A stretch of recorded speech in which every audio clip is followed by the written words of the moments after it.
Tackle Junkies, what's going on, fellas? Today I'm going to show you guys how I fish the Texas rig tube for largemouth bass.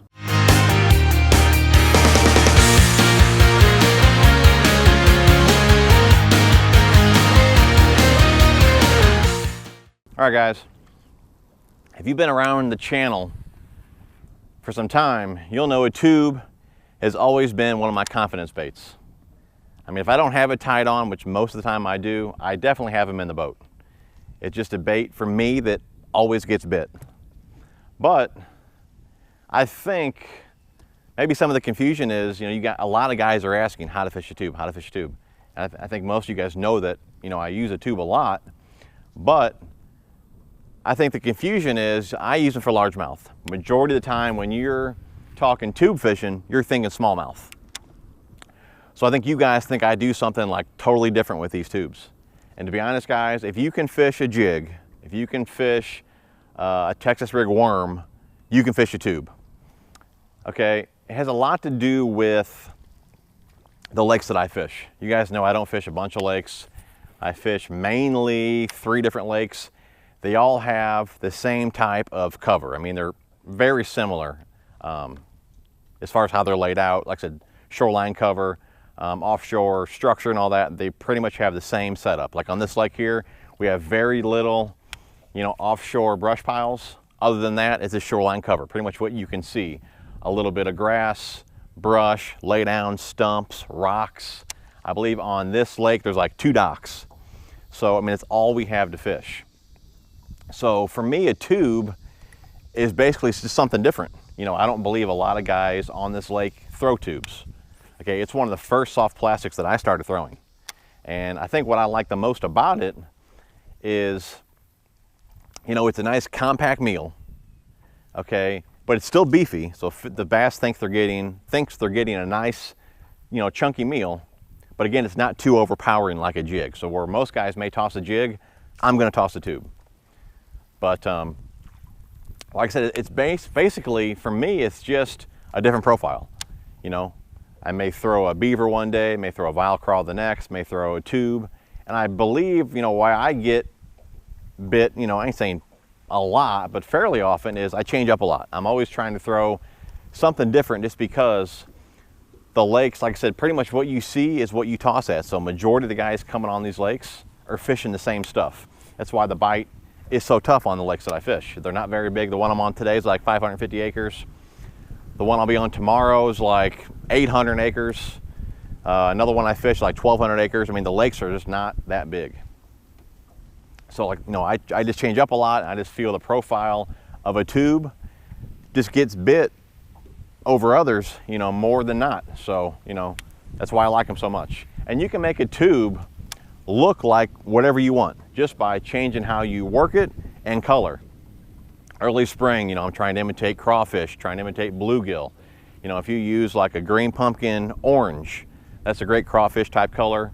If you use like a green pumpkin chartreuse, bluegill color, and like I said, you can either drag them or you can throw them out and you just hop them back. And that's what I do a lot. I just throw them out, let it settle to the bottom, hop the rod, and then I drop the rod, because I want it to fall on slack line. The tube has its action on the fall. That's why, again, it's great in the fall, just because you have bait fish, okay? Bait fish, as they're dying, okay, they have kind of spiral down, okay? That's the action that a tube has. So if you throw a white tube in the fall, it's money. I made a video a while back on my favorite fall baits. This was a year or 2 ago, and you'll see in that video, a white tube is one of them. Just because on the fall, it's got that spiral action to it, just like a bait fish. And fish, man, they just hammer it. It's a killer bait in the fall. But like I said, you can fish it all year long.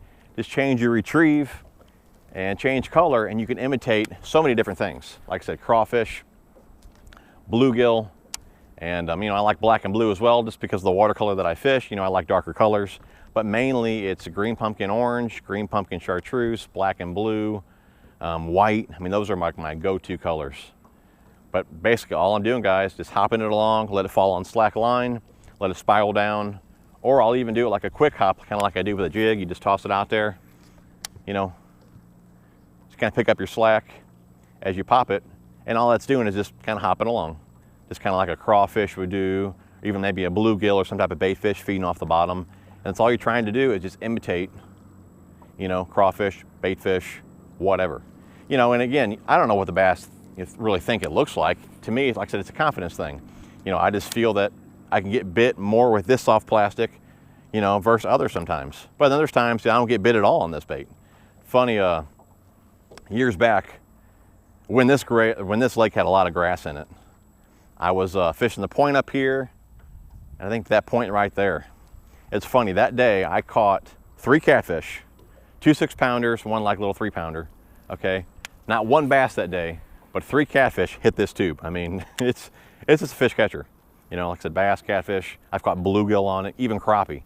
But for me, I think the biggest thing about it is it's a beefy meal, but it's smaller in size. It gets bit over a jig more, in my opinion. And it doesn't have a lot of crazy appendages on it. It's got the cut tails on the back. But other than that, it comes in and out of cover really well. It casts like a bomb. I mean, it's just a great lure. And I just think most of all, it's something different that most guys don't fish, just because when you hear tube, you think smallmouth. I don't believe a lot of guys fish tubes for largemouth, other than, you know, constantly just pitching and flipping. But I throw them in open water a lot too, and just bring them back to the boat, just bouncing them along. It's something you got to experiment with, but I wanted to make the video just because I think you guys think I'm doing something crazy with it. And like I said, I fish this tube really no different than a jig. Most of the time I'm just going to drag it along, kind of like a sweep. Drag it along, pick up the slack, just drag it. Or just hop it. You know, and if I'm fishing white, again, I like that fall, that spiral fall to it, so I'll pop it, drop my rod, the way it's falling on slack line. That's pretty much all I do, guys, to fish a tube. You know, I usually only just Texas rig my tubes. I don't really throw an open hook just because I'm tossing it around brush and laydowns, things that I can get snagged up on. I don't have a nice clean bottom to do that on. If that was the case, I would put an open hook on there and just constantly jerk it off the bottom. That's a great technique as well. I got a bite here? No, I think I'm just dragging that along. A rough bottom there. But it's basically, guys, that's all there is to it, you know. If you guys haven't tried a tube, definitely try one out. I mean, it's just something different is what I think.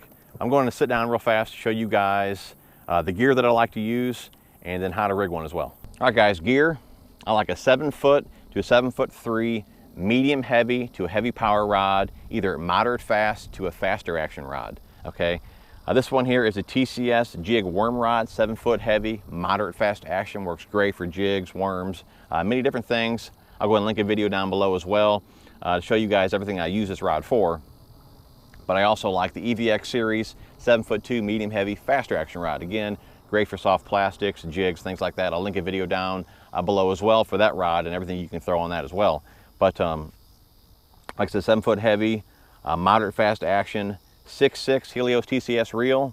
That is 15-pound Seagar Brace X. And I like the lower gear ratio reels. I just feel they're more versatile. 7-speed works great. 8-speed works really good if you're just, you know, constantly pitching. Works really well for that. But for me, like I said, I like a lower gear ratio reel so I can put many different things on this combo. It's just what works for me. Let's go ahead and talk about rigging. Now, I'll link a couple videos down below. I got a really old video with a bunch of different rigging options for a tube, and then I have my newest video on rigging with the Trokar tube hook, which I feel this is the ultimate Texas rig tube hook right here. Okay, you'll see a little bit different design here. The eye is not in line with the hook point, okay? And also the hook point is just a little bit above the eye. I just feel you get a little bit better hookup with this style hook. Easy way to figure out how to rig it, all you need to do is actually lay the hook along the bait, and you can see how the eye needs to come in and out of the plastic. So you can see there it's on an angle. And again, I'll link that video down below where I really show this up close. But you don't want to go straight in and out. It's going to come in on that angle. Okay? I like to wet it. It's dry. Whoops. Pulled it through too fast. Okay? So all I did was come through, rotate it around, and you can just kind of line it up with your thumb to see where it needs to come in at. Bring it through. Just make sure you're in the center of the bait. Just like that. Okay?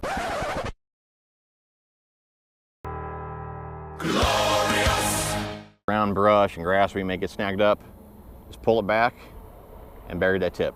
Again, guys, definitely watch that other video to where I really show an up close job of how to Texas rig with this hook.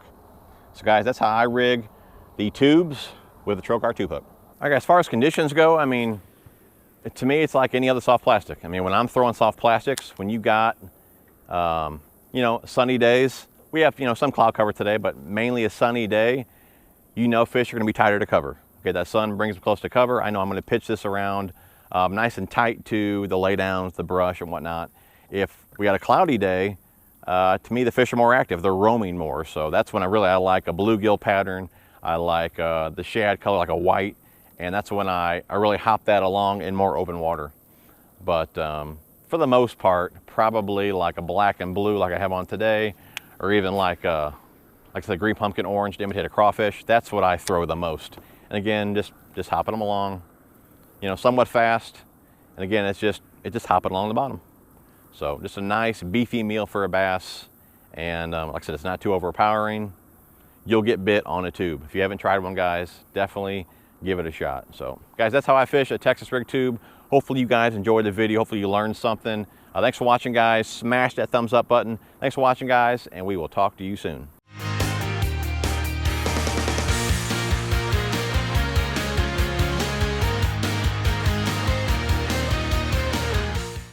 If you guys have been around to this channel for a long time, you'll know a tube